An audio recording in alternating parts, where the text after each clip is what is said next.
मी doctor rakhi Suhas Mane, आरोग्य अधिकारी मनपा सोलापूर। जे आपल्याकडे परवा न्यूज आलेले आहे किंवा आपल्याला जे हाती लागलेले आहे श्रेयस हॉस्पिटल नर्सिंग बद्दल की आशाताईंना आमिष दाखवून आमच्या मनपा महानगरपालिकेतील प्रसूतिगृहातून पेशंट इकडे कट प्रॅक्टिस या नावाखाली आमिष दाखवून त्यांना श्रेयस नर्सिंग होम मध्ये जे आणत होते आशा वर्कर्स, त्या विषयाची सखोल चौकशी केली। श्रेयस नर्सिंग होम मध्ये आम्ही जे पण रजिस्टर्स घेतले आहे त्याची सखोल तपासणी केली आहे आणि एक्सपर्ट ओपिनियन पण घेतलेलं आहे। कायदेतज्ञाचं पण एक्सपर्ट ओपिनियन घेतलं आहे। ऍक्च्युली डॉक्टर सुमित सुरस हे जी प्रॅक्टिस करत होते ती सर्व अनइथिकल प्रॅक्टिस होती। शासकीय सेवेत असणाऱ्या आशा वर्करला पैशाचे आमिष दाखवून त्यांनी पेशंट आपल्याकडे आणण्यासाठी त्यांनी उत्स्फूर्त प्रतिसाद दिला आणि त्यामुळे बरेचसे आशा वर्कर ह्या आमिषाला बळी पडले आहे। त्या अंतर्गत आम्ही चौकशी करून त्यांना 3 दिवसापूर्वी नोटीस दिली होती।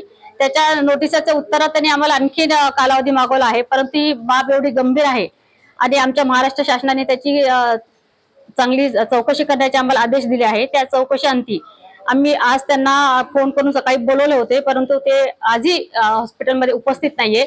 म्हणजे एकंदरीत त्यांना ह्या गोष्टीचे गांभीर्य दिसून येत नाहीये। त्यामुळे आमची टीम घेऊन आम्ही त्यांना 4 वाजेपर्यंत येण्याचे आवाहन केले होते, परंतु आताही ते उपस्थित नाहीये।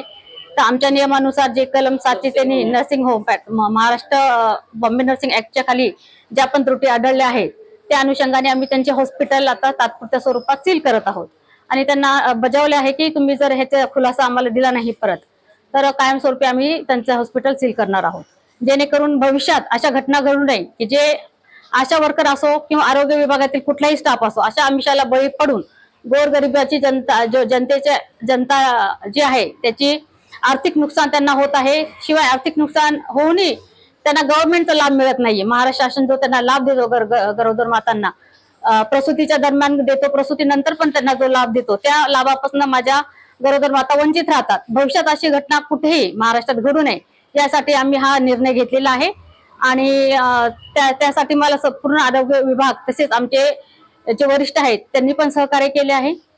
धन्यवाद।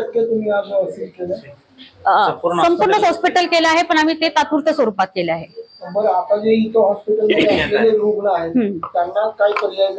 पर्याय एक सीझरचा पेशंट आहे आणि कुटुंब नियोजनचं केलेलं आहे। त्यांचे जे ओटी मध्ये औषध उपचाराची पूर्ण ओटीची जी आहे औषधाची लिस्ट ती आहे अवेलेबल वरती आणि त्यांना पर्याय अवस्था तिकडनं जाण्याची आहे जर डिस्चार्ज झाल्यानंतर। आशा वर्कर्सना आपण नोटीस दिली आहे, सर्टिफिकेट दिले। येस आशा वर्कर ज्या पण त्यांना आम्ही अवधी 24 तासाचा दिला आहे। आज त्यांना नोटीस दिली आहे, त्यांचं उत्तर आम्हाला उद्यापर्यंत मिळेल।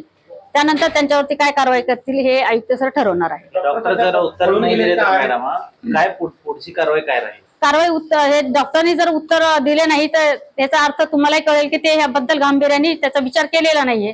त्यांचं परमनंटली आम्ही लायसन्स कॅन्सल करणार आहोत आणि हॉस्पिटल सील करणार आहोत। पण डॉक्टर आहेत का सोलापूरमध्ये? त्यांनी तर सांगितलं मी आउट ऑफ सोलापूर आहे।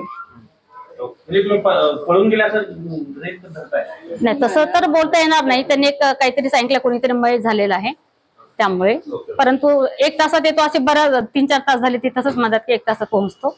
अशा वर्कर्सला 24 तासाचा खुलासा मागितलाय, पण दोषींकडूनचा खुलासा हा पोलीस कसा ओळखणार त्याच्यासाठीचे पुरावे आपल्याकडे आहेत? नाही, दोषी असतील त्याचा पुरावा आमच्याकडे ठोस पुरावा आहे ना, त्यामुळे तो खुलासा त्यांनी काही दिला तर आमच्याकडे पुरावा असल्यामुळे आम्ही तो ग्राह्य धरणार नाहीत प्रथमदर्शनी जरी।